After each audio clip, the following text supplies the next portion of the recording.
Bonjour à tous, bienvenue dans Enquête d'Esprit et bonne fête de Pâques à tous. La plus grande fête chrétienne de l'année célèbre, il est utile de le rappeler, l'événement qui a fait basculer l'histoire, la résurrection de Jésus-Christ. Mais cet événement fondateur a connu un développement scientifique inattendu au XXe siècle avec les débats et réflexions autour du linceul de Turin, ce linge qui aurait enveloppé le Christ lors de sa mise au tombeau.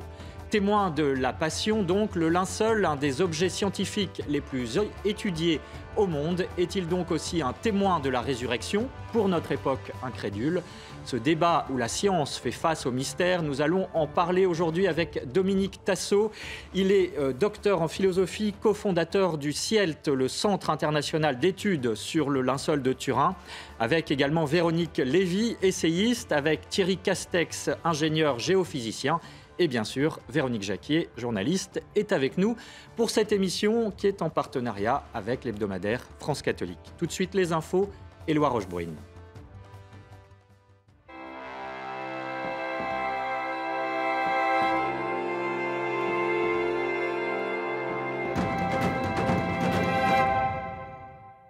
Bonjour Éloi, et on commence par la fête de Pâques, bien sûr, avec les chiffres des nouveaux baptisés de l'année. Bonjour Émeric, bonjour à tous. Effectivement, les catholiques célèbrent aujourd'hui leur plus grande fête, la fête de Pâques, celle de la résurrection du Christ.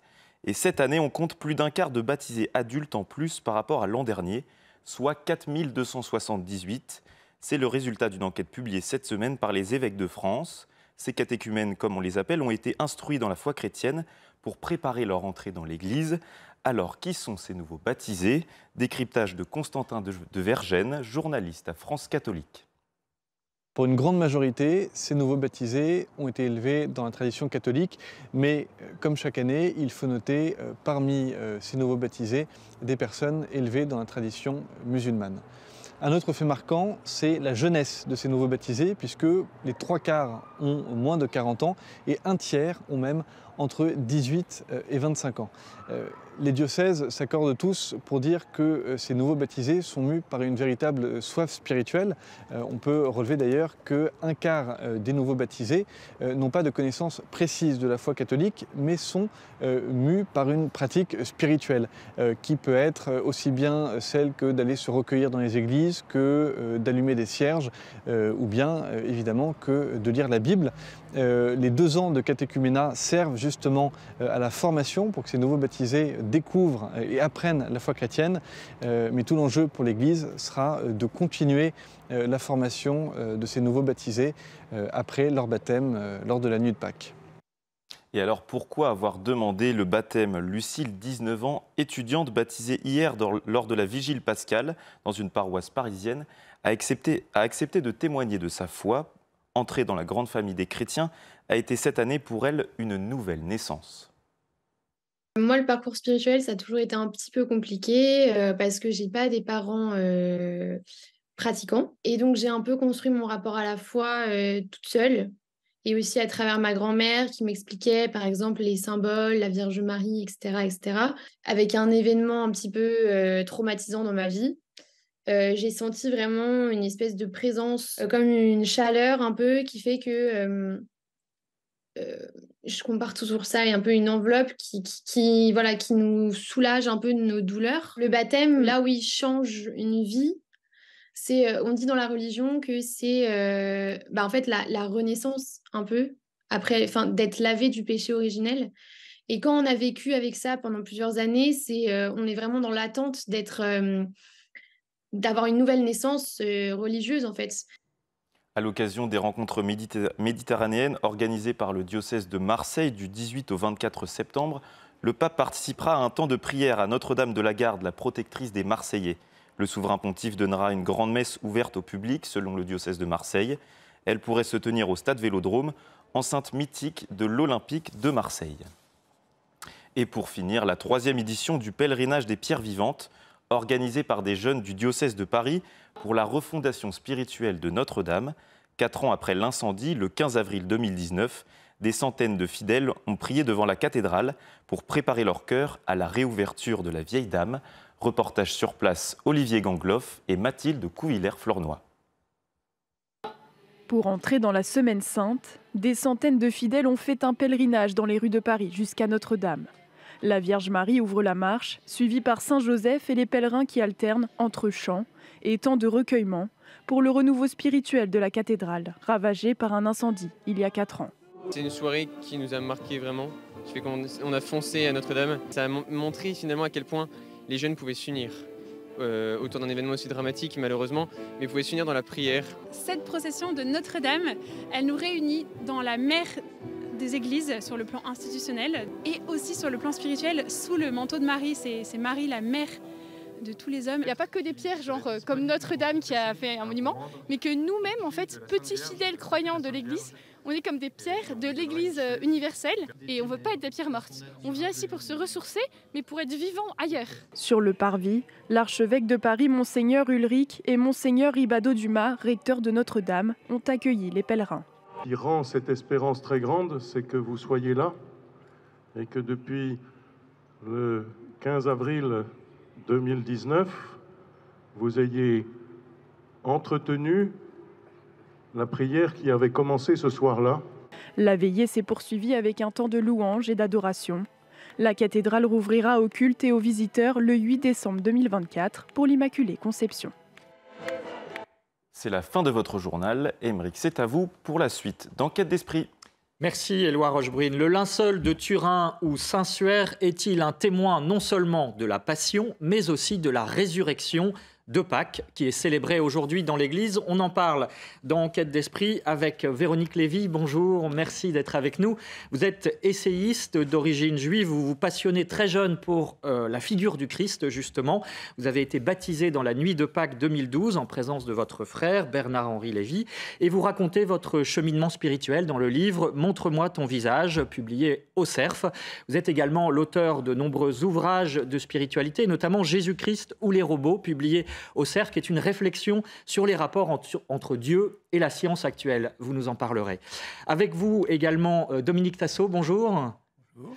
Vous êtes ingénieur, docteur en philosophie, cofondateur du CIELT, le Centre international d'études sur le linceul de Turin, qui a été créé en 1989 en réaction à la datation du linceul au carbone 14, on en parlera bien sûr.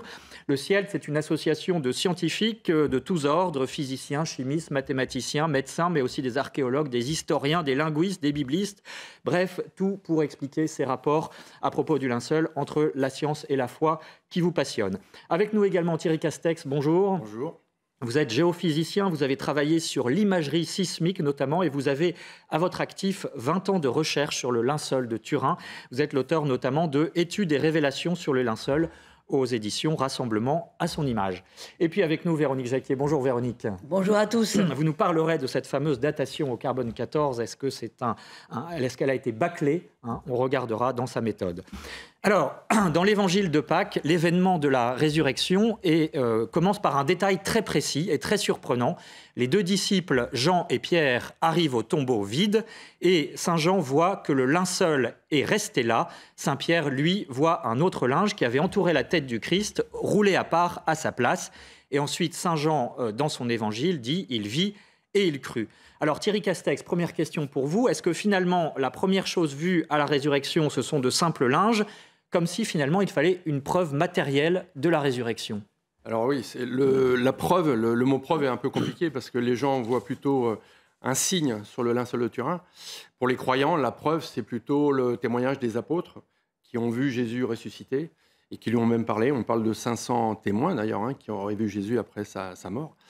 Alors ce qui est étonnant, c'est que sur le linceul, on voit des traces de duplication. Par exemple, j'ai travaillé sur la tache de sang qui est sur le poignet gauche, là où le clou a été enfoncé non pas dans la paume mais dans le poignet. Et on voit cette tache de sang qui se réplique un peu plus bas, comme si elle avait glissé. Et je me suis rendu compte qu'il y avait d'autres personnes qui avaient fait les mêmes études. Le professeur Niccolo Cinquemani, qui est neurochirurgien à Rome, il a écrit un livre et fait des études en disant que le corps a certainement bougé dans le linceul. Et il voit une vingtaine de traces. Alors, entre autres, il pense que les mains ont glissé de 6 à 8 cm vers le bas, la tête a peut-être tourné. Au moment de la résurrection. Au moment de la résurrection. Et il pense même que le corps commençait à se mettre en position verticale. Donc, moi, ça me fait dire, si on voit des preuves ou des signes sur le linceul de Turin comme quoi le corps a bougé, c'est qu'il est revenu à la vie. C'est qu'il s'est passé quelque chose à ce moment-là. S'il est revenu à la vie, c'est qu'il a ressuscité. Et s'il est ressuscité, le linceul, c'est quand même, si ce n'est pas une preuve, c'est une trace, un signe très fort. Voilà. Dominique Tassot, est-ce qu'on peut envisager que ces linges dont on parle dans l'Évangile aient traversé l'histoire, 2000 ans pour parvenir jusqu'à nous? Et est-ce que finalement ça résume bien l'énigme que constitue le linceul de Turin? C'est une énigme pour la science. Et alors, ce qui est très amusant d'une certaine façon, c'est qu'en 1898, au moment où elle fait cette photo... Donc la première photographie du linceul par Seconde Doppia. Et je vous fais remarquer que le mot révélation est aussi le mot qui était utilisé pour les plaques photographiques de l'époque, avec la photographie en noir et blanc. La science, à l'époque, pour beaucoup, était vue comme un obstacle à la foi. Et ce qui est fantastique avec le linceul de Turin, c'est qu'en réalité, la science devient un pont vers la foi. Parce que quels étaient les arguments principaux des rationalistes, disons, appelons-les comme ça à l'époque? C'était de critiquer l'historicité des évangiles et puis de considérer que les miracles n'existaient pas et que Dieu n'intervenait pas, même s'il existait vaguement, il n'intervenait pas dans le fonctionnement du monde. Et alors, le linceul de Turin confirme d'une manière extraordinaire l'historicité des évangiles, parce qu'on ne peut pas imaginer un décalque aussi précis de tout ce qui est décrit comme à propos de la Passion dans les évangiles et ce qu'on trouve aujourd'hui sur le linceul de Turin. Donc on a cette première réfutation finalement du scientisme de l'époque, et puis la deuxième sur l'aspect, je dirais, surnaturel. Bon, c'est le fait que même aujourd'hui, avec une science qui est bien plus développée qu'en 1898, eh bien, ce linceul reste une énigme pour la science. Alors justement, Véronique Lévy, quel est l'enjeu selon vous, qui avez réfléchi à cette question finalement dans votre livre Jésus-Christ ou les robots, des rapports entre la science et la foi? Est-ce que c'est un signe pour notre époque, ce linceul de Turin? Oui, je le crois. Alors tout d'abord, pour moi, c'est comme un 5e évangile, parce que on peut lire, c'est comme si ça avait été écrit avec le sang, la lymphe, la chair même du Christ. Tout correspond au récit de la Passion des 3 évangiles synoptiques et de celui de Saint Jean. Et il y a dans le linceul, effectivement, la Passion et la résurrection. En fait, je trouve ça très beau que la science donne la main à la contemplation et à la mystique, c'est-à-dire qu'en fait, on a toujours voulu opposer les deux. Alors que je crois que la science, la véritable science, c'est s'émerveiller du mystère, c'est contempler l'infini et c'est surtout connaît surtout l'humilité. Et aujourd'hui, il y a eu un dévoiement du mot de science parce que certaines officines scientifiques ont été manipulées ou récupérées ou se sont soumises à des enjeux financiers ou etc. ou autres. Alors qu'en fait, le rôle de la science, c'est de savoir se faire toute petite, véritablement pauvre, pour pouvoir accueillir l'infiniment grand. Et donc, il n'y a aucune opposition entre Dieu et la science. Alors justement, on va demander leur avis aux scientifiques qui sont avec nous sur ce plateau. Thierry Castex, vous avez beaucoup étudié donc l'imagerie. En quoi cette image du linceul de Turin est unique au monde ? C'est unique au monde. Bon, déjà, on vient de le dire, elle a les propriétés d'un négatif photo. C'est Seconde Doppia, un avocat italien en 1898, donc, qui s'est rendu compte en développant ses plaques photos, en faisant le négatif du linceul de Turin, il obtient une image positive. Ça, c'est une propriété surprenante. La deuxième, c'est qu'il y a de l'information couleur aussi. On se rend compte qu'en faisant des spectres de l'image, il y a l'information sur les spectres RVB, rouge, vert, bleu, qu'on peut utiliser et faire ressortir de la couleur. Par exemple, la chevelure, on voit très bien la chevelure en 3D qui ressort de couleur blond-roux. Le Christ devait certainement être blond-roux, quelque chose comme ça. Et la troisième propriété qui est extraordinaire, c'est la tridimensionnalité. C'est-à-dire que le linceul de Turin est une image 3D. C'est-à-dire que chaque pixel de l'image a une information qui relie la distance entre le corps et le tissu. C'est-à-dire quand le tissu touche le nez, l'amplitude est maximum. L'orbite de l'œil, c'est un peu reculé, l'amplitude est minimale. Et ça, ce sont les Américains Jumper et Jackson, en 1976, qui ont utilisé une caméra qui s'appelle la caméra VP8 de la NASA, qui servait à faire de la planétologie à partir de photos de planètes comme Vénus et Mars. Et ils avaient cette caméra codée en niveau de gris, avec des distances. Et quand ils scannaient les photos de Vénus ou Mars, ça ressortait en 3 dimensions sur l'écran. Et ils ont eu l'idée, en 1976, de scanner le linceul de Turin avec cette caméra VP8 et l'image est sortie en relief. Ce qui est unique au monde, parce qu'il n'y a pas d'équivalent. On n'a pas d'image équivalente. Donc ça, c'est vraiment un mystère. Et rien que cette propriété, pour moi, par voie de conséquence, ça montre que la relique est authentique, parce qu'on est incapable de dessiner un linceul, une image... On voit les images en 3D là, qui défilent sur l'écran. Une image en négatif déjà, en couleur inversée, parce qu'on voit les couleurs vraies en inversant, et en 3 dimensions, là, c'est carrément impossible. Donc c'est complètement exclu que ce soit une peinture du Moyen-Âge en plus. Dominique Tassot. Et on avait justement, à l'époque de 1898, j'y reviens encore, cette idée que la science était la seule méthode pour acquérir des connaissances. Et c'était une façon aussi de marginaliser les connaissances que nous avons par la révélation. Or, dans le cas du linceul de Turin, d'une certaine façon, on voit. On n'a pas besoin de raisonnement, et ça, c'est frappant, je dirais. Déjà, dans l'Évangile de Saint Jean, on dit « il vit et il crut ». Il vit et il crut.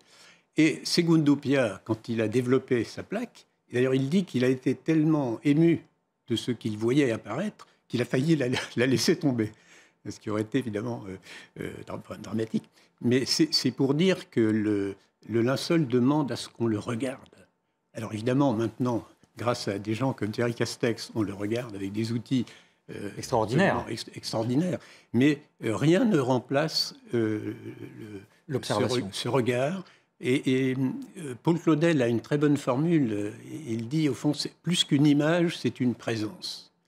Et ça, on a ce sentiment de présence. Seulement, on ne l'a que depuis qu'on a fait des photographies en noir et blanc.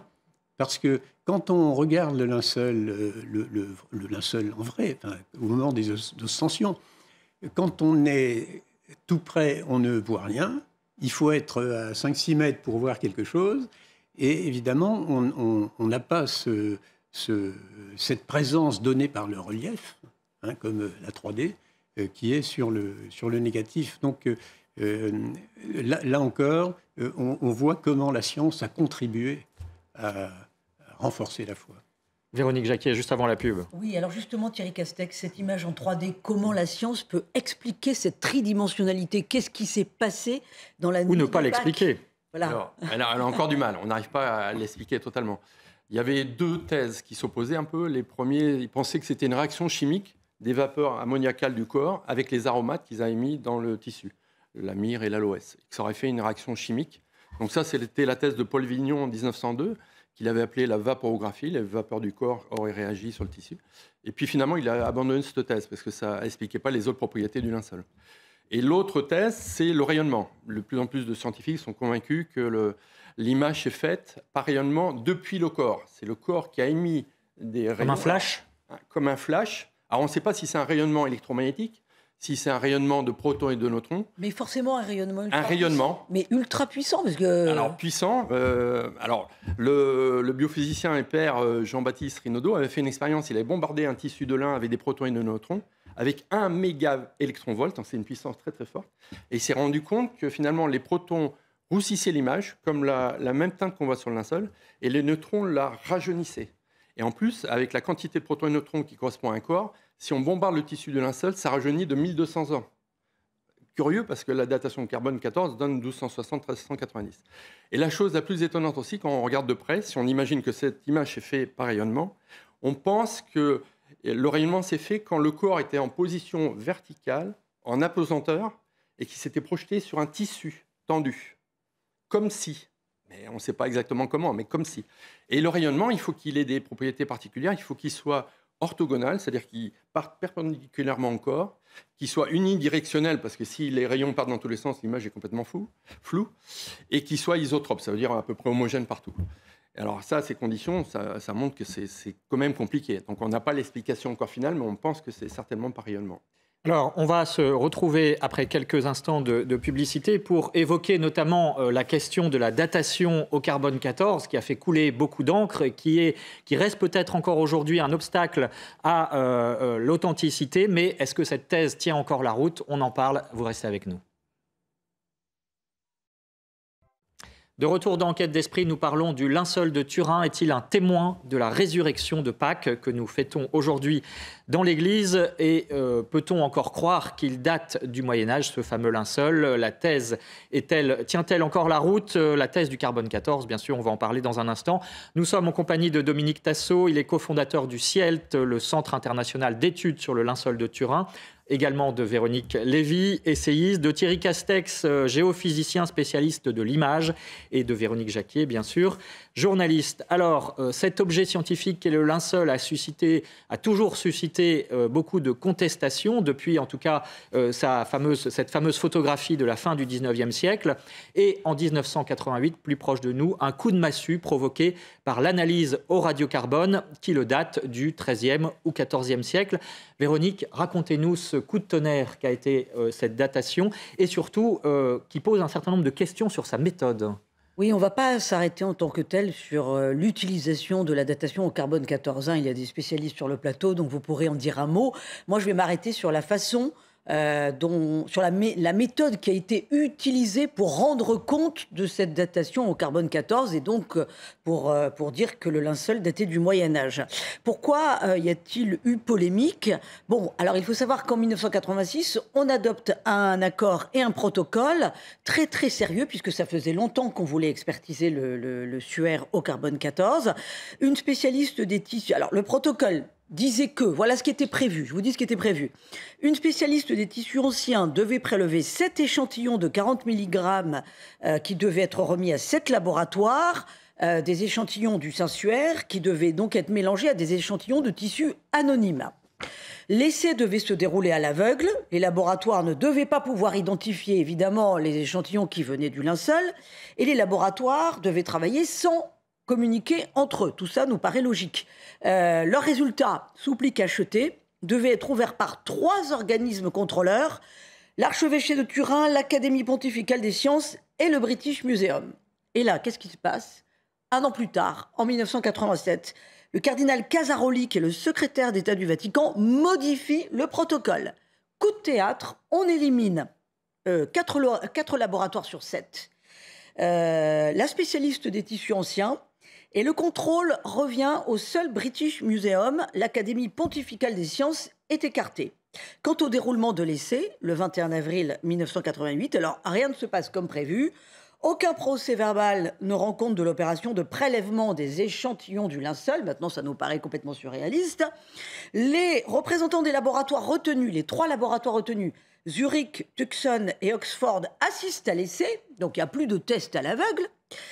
Et contre tous les usages, on communique au laboratoire les âges des échantillons de contrôle. Et puis on ajoute un échantillon qui n'était pas prévu, un fragment de tissu qui ressemble au linceul et qui date du XIIIe ou XIVe siècle. Alors la suite des opérations n'est pas plus sérieuse à l'époque, puisque les laboratoires ont communiqué leurs résultats quand bon leur semblait dans l'année, alors qu'on attendait d'eux une simultanéité dans l'annonce des résultats. Ils auraient tous dû annoncer les résultats le même jour pour être sûr évidemment qu'il n'y avait pas de tricherie.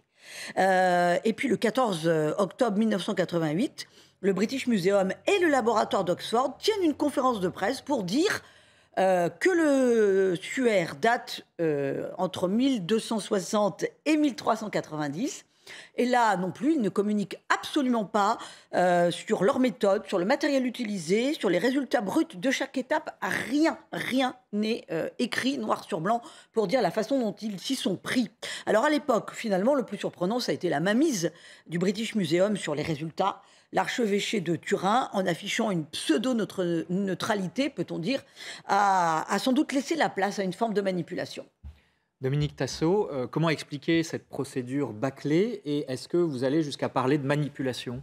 Disons que si le British Museum avait vraiment eu l'intention de faire une étude objective, neutre, il n'avait pas besoin de changer le protocole. Il n'avait qu'à respecter un protocole qui avait été convenu par tout le monde. Donc je dirais, le simple fait qu'on n'ait pas respecté le protocole, ce qui est, je dirais, injustifiable. Je veux dire, aucune opération scientifique ne peut se présenter devant qui que ce soit en n'ayant pas respecté le protocole. Ce qui fait la science, c'est la méthode. C'est le respect de la méthode. Si on ne respecte pas la méthode, on est en dehors de la science. Donc, je dirais, c'est toujours désagréable de voir médire de quelqu'un, mais il faut dire que l'équipe du British Museum n'a pas été honnête dans cette opération. Et ce qui est très intéressant, c'est qu'un des 3 laboratoires concernés, le laboratoire de radiocarbone d'Oxford, par son directeur actuel, Ramsay, a reconnu devant la BBC d'abord et dans d'autres circonstances que la datation avait été mal faite et donc elle ne valait rien. Parce que il ne faut pas dire quand une datation est mal faite, eh bien on va élargir la plage. Au lieu de 1260, 1390, on va dire c'est 1150, 1420. Non, ça veut dire qu'il faut recommencer. Donc l'aveu par Ramsay que la datation ne vaut rien est intéressant. Et quand même, ce qui est dommage pour l'image de la science, c'est qu'il a fallu attendre 30 ans et qu'un Français, Tristan Casabianca, fasse une procédure FOI, Freedom of Information Act, qui est propre au système anglo-saxon, pour obtenir ce que beaucoup de gens avaient demandé dès 1988, la publication des résultats bruts. Et à ce moment-là, on voyait qu'effectivement, les laboratoires, malgré qu'ils aient pu communiquer leurs résultats entre eux. Mais alors, est-ce qu'aujourd'hui, ça veut dire que dans la communauté scientifique, il est admis que cette thèse du carbone 14 et de la datation du Moyen-Âge ne tient plus? Thierry Castex? Oui, comme vient de l'expliquer Dominique Tassot, ça serait à refaire, mais bon, les gens se posent la question, est-ce que ça vaut le coup de recommencer? Est-ce qu'on ne risque pas de retomber sur les mêmes âges si on ne comprend pas vraiment comment l'image s'est faite? Alors, moi j'ai un avis tranché sur le carbone 14, je ne dis pas que c'est inutile, mais pour moi c'est secondaire, parce que quand j'étudie l'image et ce que j'ai expliqué avant, cette propriété de tridimensionnalité, à elle seule, implique que c'est une relique authentique. Voilà. Parce qu'on ne peut pas, la science ne peut pas l'expliquer. La science ne peut pas l'expliquer et on ne peut pas expliquer que ça a été fait il y a 2000 ans. Comment on aurait pu peindre en négatif, en couleur inversée, en 3 dimensions? C'est impossible. Et pourtant, même si au Moyen-Âge, on avait dit que le linceul est daté du Moyen-Âge, on n'aurait pas pu le faire non plus au Moyen-Âge. Donc c'est des techniques qui nous dépassent. On serait même pas, avec tout l'argent du monde, on ne serait même pas capable de refaire un linceul avec les mêmes propriétés. On est incapable. Dominique Tassot. Oui, et il y a un autre point à souligner, c'est que l'analyse par le carbone 14, c'est un essai destructif.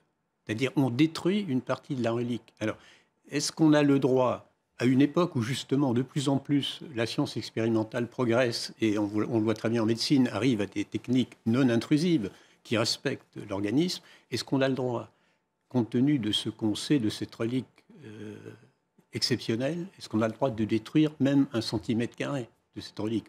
Pour moi, je pense que refaire une datation carbone 14 n'a aucun intérêt parce que les éléments de datation du linceul, on en a à foison dans tous les domaines. Et une méthode particulière, alors ça c'est peut-être quelque chose que les téléspectateurs n'ont pas en vue, c'est que la science n'est jamais certaine. On fait des hypothèses, on essaye de les confirmer, etc. Mais il n'y a jamais de certitude en science. Et donc ça, c'est quelque chose qu'il fallait avoir en vue et pouvoir, au moment de la datation de 88, dire, écoutez, vous avez trouvé quelque chose qui contredit ce qu'on savait par ailleurs. Avant de s'émotionner, refaisons une expertise, réfléchissons. Mais est-ce que pour autant la science peut dire que le suaire est authentique? Alors, si je peux me permettre, juste pour compléter allez-y. Ce qui vient d'être dit, il y a peut-être d'autres méthodes de datation que le carbone 14. Là, récemment, des Italiens ont mis une méthode au point qui s'appelle la méthode WAX, basée avec des rayons laser, des rayons X, voilà, par laser. Et ils arrivent à démontrer, avec une certaine technologie, qu'effectivement, le linceul aurait 2000 ans. C'est une nouvelle façon de procéder que le carbone 14. Alors, nouvelles études qui ça serait pas une piste vont dans le sens de l'authenticité. Arrêter un peu le carbone 14 et voir s'il n'y a pas d'autres pistes qui pourraient nous donner une date plus authentique. On va dire. Dominique Tassot, sur la question de l'authenticité, qu'est-ce qu'on peut en dire? Effectivement, à partir du moment où la science, par définition, n'est jamais certaine de rien et qu'il n'y a jamais de consensus entre tous les spécialistes dans quelque domaine que ce soit, justement, l'authenticité, c'est le fait que ce soit le linceul de Jésus-Christ. Et, je pense que c'est à l'Église à affirmer l'authenticité, parce que c'est un acte, c'est comme un juge dans un procès. Alors, il y a les experts qui apportent des éléments au dossier, mais c'est ce qu'on appelle l'intime conviction du juge qui, à un moment donné, décide. Et là, rien ne s'y oppose, en tout cas. Et je pense que là, ça n'est que l'Église qui est la propriétaire, d'une certaine façon, du linceul, qui est en position de dire c'est une relique authentique ou de ne rien dire. Véronique Jacquier, puis Véronique Lévy. On évoque quelque chose d'extraordinaire en parlant de ce linceul au sens propre. Véronique Lévy, vous avez dit que c'était un 5e évangile. N'oublions pas que c'est le linge qui aurait enveloppé Jésus-Christ. On ne parle pas non plus de n'importe quelle résurrection et on ne parle pas de n'importe quelle personne dans ce suaire. Pourquoi est-on sûr d'ailleurs qu'il enveloppait Jésus-Christ? Pourquoi parlez-vous de 5e évangile? Parce que c'est aussi un récit millimétré de toute la passion qu'a subi le Christ? Oui, alors déjà, il y a eu un symposium, je ne sais pas en quelle année, où plusieurs scientifiques du monde entier ont statué que c'était bien le linceul qui avait enveloppé le corps de Jésus de Nazareth. Donc là-dessus, il y a eu un avis. Et ensuite, c'est vrai que, mis à part le miracle incroyable de cette forme de radiation du corps au contact du tissu qui aurait irradié les 3 mm supérieurs du tissu. 20-40 microns. Voilà. Il y a eu également les traces de sang qui ont pénétré plus profondément dans le lin. Et donc tout ça, il y a comme un encodage déjà qui serait déjà comme si Dieu avait écrit déjà avec son sang et avec la lumière émanant de son corps une tridimensionnalité. Donc il y a ce phénomène qui est déjà extraordinaire à lui tout seul, mais il y a effectivement un autre phénomène qui est pour moi miraculeux, c'est que oui, on peut suivre, en regardant, d'abord c'est le Christ qui nous regarde dans ce linceul, mais en le regardant, en donnant la main à la science qui nous guide aussi, et aux médecins légistes, comme par exemple le docteur, et puis un certain docteur qui s'appelle le docteur Giraud, qui a montré tout l'impact de la flagellation. Il y a eu 120 coups. On meurt au-delà de 40 coups. Il y a eu les marques de la couronne d'épines. Et chaque fois que le Christ relevait la tête sur la croix, il pouvait à peine la relever parce que les épines s'enfonçaient dans son crâne.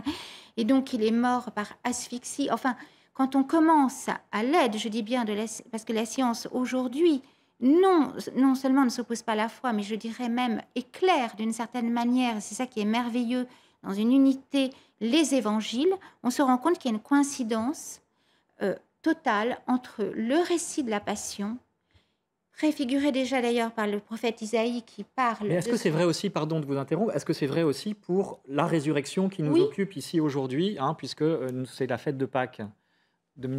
Thierry Castex, pardon. Pardon, vous voulez dire... Est-ce que c'est aussi un témoin de la résurrection, ce linceul? En quoi est-ce que ça peut être un témoin de la résurrection?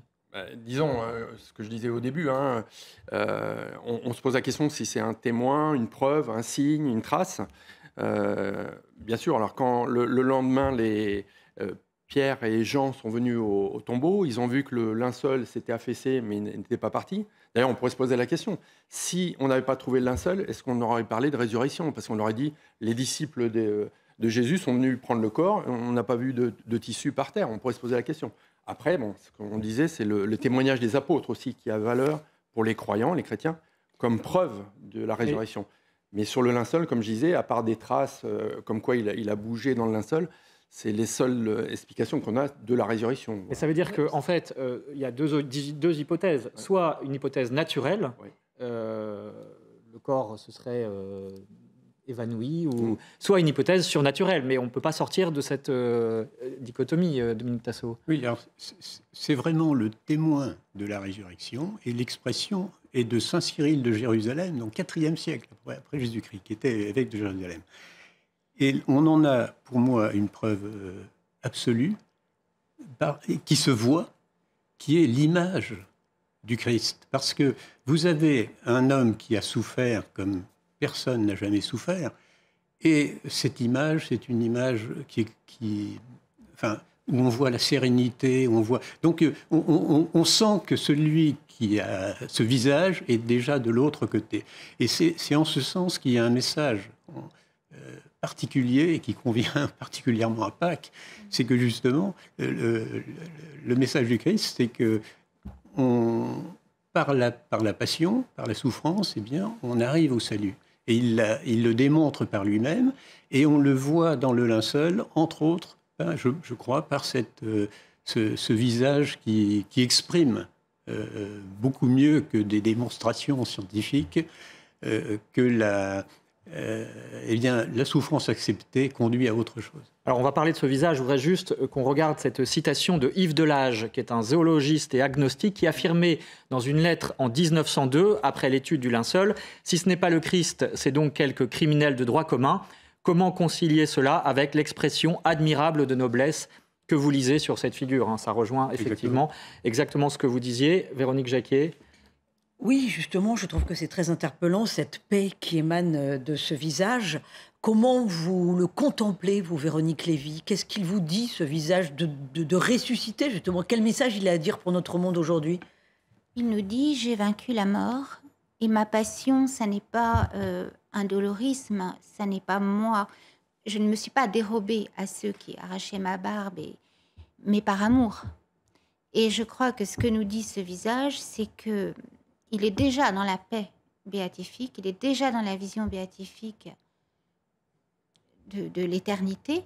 Donc déjà, malgré toute cette souffrance qui n'est pas humaine, en fait, le Christ porte dans son corps toute la violence humaine qu'il a voulu étreindre de son amour pour que dorénavant, plus jamais de sacrifice, justement. Le sacrifice du Christ, comme le disait René Girard, c'est la fin de tous les sacrifices. C'est dire, c'est vraiment la phrase dans l'Ancien Testament, je ne veux ni holocauste ni victime. Ce que je veux, c'est un cœur vivant, un cœur aimant. Et comme le dit Saint Jean, Dieu est amour. Et pas un amour sentimental, un amour dont on n'a même pas idée. Et je crois que le visage du Christ qui nous regarde, au-delà de la crête, au-delà de l'espace et du temps, c'est un visage de ressuscité. Mais il a voulu nous laisser cette preuve. Et il en parle dans les évangiles. Il dit dans Saint Matthieu et dans je ne vous laisserai pas d'autre preuve que la preuve de Jonas. Alors évidemment, on peut penser que ça parle de la passion, de la mise au tombeau et de la résurrection, donc comme Jonas a séjourné dans le ventre de la baleine. Mais on peut penser que ce signe de Jonas, c'est ce linceul pour une époque qui est quand même matérialiste, utilitariste, très cartésienne aussi, et on peut comprendre. C'est comme si le Christ avait voulu qu'on puisse presque toucher, presque voir, pas simplement, ça n'est pas une idée. Il a voulu c'est comme une incarnation encore. Il a laissé l'image de son corps. Et puis moi, je pense que ce qui devrait nous suffire à croire que c'est vraiment le ressuscité, c'est que cette image qui s'est formée mystérieusement, comme le disait Thierry Castex, alors qu'il n'y a aucune source de lumière dans le tombeau, et que la source de lumière provient du corps. Et puis cette précision, cet encodage au sein même de l'image qu'on n'a plus qu'à suivre désolé, vous avez fait du boulot, mais déjà Dieu avait déjà écrit avec d'une certaine manière. Véronique Lévy, je voudrais juste avant qu'on se rende à Tours, parce que cette sainte face du Christ, elle a fasciné déjà avant la photographie du linceul, fin 19e, avec cette sainte face de Tours. Regardez le récit d'Éloi Rochebrune. Au XIXe siècle, Léon Papin Dupont, ardent défenseur du culte catholique, veut diffuser la dévotion à la sainte face de Jésus. La tradition chrétienne veut que sainte Véronique ait essuyé avec un linge le visage du Christ pendant sa passion, recueillant ainsi la sainte face. En 1851, les carmélites de Tours offrent à Léon Papin Dupont 2 copies du visage de Jésus. L'une d'elles est installée dans son salon avec une lampe à huile. 3 jours plus tard, l'huile de la lampe produit la guérison d'une malade. Le domicile de Léon Papin Dupont devient alors un lieu de pèlerinage. Des centaines de personnes accourent chaque semaine pour prier et demander des grâces. Après sa mort, l'archevêque de Tours, Monseigneur Collet, décide de reconnaître canoniquement le lieu comme un oratoire. Aujourd'hui, le sanctuaire a été confié à l'ordre dominicain où il est encore possible de vénérer la Sainte Face et de demander de l'huile de la lampe.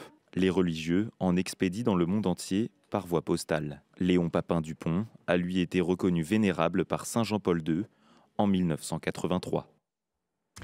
Voilà, alors pour ces quelques minutes qui nous restent, justement, cette sainte face du ressuscité qu'on peut regarder donc à travers l'image du linceul, en quoi constitue-t-elle pour aujourd'hui un message d'espérance? Question à tous nos invités. Thierry Castex, est-ce que justement notre époque incrédule, on peut le dire, c'est un signe justement d'espérance, ce linceul? Je pense que c'est un signe d'espérance, spécialement pour notre époque, parce que justement avec les techniques modernes de traitement d'image, on devine, on découvre la propriété de tridimensionnalité de l'image. Et en même temps, je dirais, bon, c'est un message d'espoir, parce que lui, il a ressuscité, d'accord? On dit, si on croit en linceul, il y a eu résurrection. Mais c'est un message pour nous, parce que nous aussi, peut-être, on ressuscitera après notre mort. Et puis, pour terminer, je dirais aussi que les études sur le linceul de Turin sont pas... Il y a encore des choses à découvrir. Il y a plusieurs thèmes, on cherche des écritures, par exemple. Bon, ça prouverait encore qu'il y aurait des traces, ou par exemple le titulus qui était sur la croix, on se demande s'il n'y a pas des traces des lettres. Mais c'est difficile à voir parce que l'image n'est pas bonne. Donc je pense qu'il y a encore un terrain de recherche, des choses à découvrir, voilà, pour le futur. Et voilà. Mais même si déjà on pense qu'il est authentique, ça n'empêche pas de continuer à faire des recherches. Dominique Tassot. Il y a un point très, très intéressant, c'est que alors que le linceul de Turin montre toutes les traces de la passion, etc., il n'y a pas de traces de putréfaction. Et ça, c'est tout à fait anormal parce que le linceul est resté pendant entre 36 et 40 heures. Enfin, quand on analyse la décomposition des caillots pour qu'ils aient pu imprimer le linge, il faut un certain temps, mais pas trop longtemps non plus parce qu'il ne faut pas que le sang se diffuse dans le tissu. Eh bien, il y aurait dû y avoir des traces de putréfaction et il n'y en a pas. Et là, c'est un message que justement, en acceptant de souffrir avec le Christ, eh bien, on va vers autre chose. Véronique Lévy, le mot de la fin. Est-ce que finalement, cet homme de douleur qui ressuscite, avec ses plaies, c'est une porte d'entrée pour nos contemporains par la souffrance, justement? Oui, alors il ne s'agit pas de faire l'apologie de la souffrance, bien évidemment. Bien sûr. Il s'agit de dire à une époque où on veut des images absolument lisses, que c'est par les failles que passe la lumière et par les blessures, quelque part, par la vulnérabilité, plus exactement, que Dieu peut nous rejoindre et que l'éternité même peut nous rejoindre. Parce qu'on est quand même dans l'époque du trans-inhumanisme, comme je l'appelle, et pas du transhumanisme, qui voudrait nous parler d'immortalité qui n'est pas la résurrection, mais qui est une vie qui se prolonge, une vie au rabais, une espèce de sursis, mais qui ne sera jamais la résurrection. Et je dirais même une immortalité à double vitesse, puisque certains pourront se l'offrir, d'autres non. Alors que la résurrection du Christ, elle ne s'achète pas. La résurrection du Christ à laquelle il est promis qu'on participera un jour, elle ne s'achète pas. Et comme le dit dans le Cantique des Cantiques, ceux qui croient acheter l'amour n'auront que mépris parce que c'est par l'amour qu'on peut atteindre cette résurrection. Pourquoi? Parce que tout ce qui n'est pas donné est perdu. Tout ce qui n'est pas donné se fane et meurt. Et ce que nous dit le Christ, c'est qu'il n'a été qu'amour. Sa passion, il ne l'a pas vécue par soumission, comme une victime. Il y a consenti librement. Par amour, librement. Le combat commence à Gethsémani, au jardin de Gethsémani. Et ça s'appelle l'agonie, c'est combat, et se termine passe par la croix et se termine par la victoire de la résurrection. Et il nous dit que nous aussi, nous devons croire que dans nos blessures, dans nos combats, dans nos désespoirs, si nous les offrons au Christ, et pour ceux qui ne croient pas au Christ, si nous les offrons à l'amour, parce que c'est son notre nom, alors une fenêtre s'ouvrira, et oui, nous ressusciterons. Et ça n'est pas une idée, c'est une certitude. Et ce voile, ce linceul de Turin, plus exactement, est là pour nous le dire, nous le confirmer avec l'aide des scientifiques. Je voudrais quand même donner la citation exacte de Saint Jean, parce que ça, souvent, il contemple les linges affaissés et le suaire qui était là sur la tête, c'est-à-dire, il est peut-être question d'un fameux voile, le voile de Manopello, parmi les linceuls, non pas affaissés, mais faisant exception, enroulé à sa place. C'est-à-dire qu'en fait, la traduction exacte du grec n'est pas qu'il a vu des bandelettes et qu'il y avait un linge à côté, mais que les linges étaient affaissés, ce qui cautionnerait, les évangiles, là encore, coïncident avec les recherches scientifiques d'un linge, d'un corps qui se serait... Ce sera le mot de la fin. Voilà, qui se serait dématérialisé, enfin voilà, qui serait sorti. Et on ne peut pas imaginer comment est ce corps, parce qu'il n'est plus soumis à l'espace et au temps. Merci Véronique Lévy. Malheureusement, cette émission touche à sa fin. Merci en tout cas de cette conclusion. Merci à tous d'avoir éclairé ce débat entre la science et la foi à propos du linceul de Turin. Je renvoie à vos ouvrages respectifs. Thierry Castex, Études et révélations sur le linceul, aux éditions Rassemblement à son image. Véronique Lévy, je cite également votre dernier ouvrage, Cœur de chair, publié chez Artege. Et puis le CIELT, le Centre international d'études sur le linceul de Turin, Dominique Tassot, que vous avez cofondé, qu'on peut retrouver sur Internet, bien sûr. Véronique Jacqui, un dernier mot pour nous parler de l'hebdomadaire France Catholique, qui fait sa une cette semaine sur Marie-Madeleine, premier témoin de la résurrection en ce jour de Pâques. Et c'est l'apôtre des apôtres, Marie-Madeleine, puisque non seulement elle voit le Christ ressuscité, mais il a charge d'aller annoncer cette bonne nouvelle. Voilà, merci encore. Merci à vous d'avoir suivi cette émission. Merci à Aurélie Lucano à la réalisation de cette émission. Bonne fête de Pâques encore à tous. La semaine prochaine, nous parlerons du millénaire du Mont-Saint-Michel, à l'occasion donc du millénaire de la restauration de son abbaye et de la place, bien sûr, de ce lieu si important pour la foi et pour l'histoire de France. Bon dimanche à tous.